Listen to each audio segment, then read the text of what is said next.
আবু দাউদ শরীফের মধ্যে একটা হাদিস আজকে আমি দেখলাম, নবীজি বলেন তিন প্রকারের মানুষকে যারা সম্মান করে তারা স্বয়ং আল্লাহ তাআলাকে স্মরণ করে। তিন প্রকার মানুষকে যারা সম্মান করে নবীজি বলেন তারা যেন আল্লাহ তাআলাকে সম্মান করলো। তার মধ্যে এক নম্বর লেখা আছে, যাদের চুল দাড়িগুলো পাকা, যাদের দাড়িগুলো সাদা হয় তাদেরকে সম্মান করা আল্লাহ তাআলাকে সম্মান করা সমান। সুবহানাল্লাহ। দুই নাম্বার হলো যারা হামেলে কোরআন, যারা সিনার ভিতরে কোরআনুল কারীমকে ধারণ করেছে, যারা কোরআনুল কারীমকে সিনার মধ্যে ধারণ করেছে, যারা মুফতি মুহাদ্দিস হাফেজ কারি সাহেব যারা হয়, যারা সহিহ শুদ্ধভাবে কোরআনুল কারীমের তেলাওয়াত শিখেছে, এদেরকে সম্মান করা আর আল্লাহ তাআলাকে সম্মান করা একই জিনিস। সুবহানাল্লাহ। তিন নাম্বার হলো নবীজি বলেন, তিন নাম্বার হলো যারা শাসক হবে, ন্যায় পরায়ণ, যারা ইমানদার মুত্তাকি পরহেজগার শাসক হবে, এই শাসকদের সম্মান করা আল্লাহ তাআলাকে সম্মান করা একই জিনিস। সুবহানাল্লাহ। তাহলে আমরা পাইলাম একটা হাদিস থেকে, আবু দাউদ শরীফের মধ্যে নবীজি বলেন তিন প্রকার মানুষকে সম্মান করা আর আল্লাহ তাআলাকে সম্মান করা একই জিনিস। করব তো ইনশাআল্লাহ।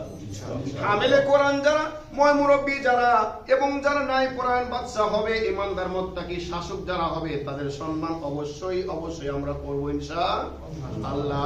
নবীজি বলেন আরো সম্মান দেখো হয় আমার সাহাবায়ে কেরাম। নবীজি বলেন কঠিন কিয়ামতের ময়দানে একজন হামিলে কোরআনকে বলা হবে, একজন সাহিবে কোরআনকে বলা হবে, ওয়াকালু লিসাহিবিল কুরআন ইকরা ওয়ারতাকি ওয়ারাতিল কামা কুনতা তুরাতিলু ফিদ দুনিয়া ফাইন্না মানজিলাকা ইনদা আয়াতিন তাকরাউহা। নবীজি বলেন কঠিন কিয়ামতের ময়দানে একজন হামিলে কোরআনকে বলা হবে, তুমি পড়তে থাকো এবং সিংহাসন তুমি লাভ করতেই থাকো, উঠতেই থাকো, তোমার সম্মান বাড়তেই থাকবে। যেখানে গিয়ে তোমার কোরআনুল কারীমের তেলাওয়াত শেষ হয়ে যাবে, আল্লাহ তাআলা ওই জায়গার ভিতরে তোমার বাসস্থান করে দিবে। বলেন সুবহানাল্লাহ।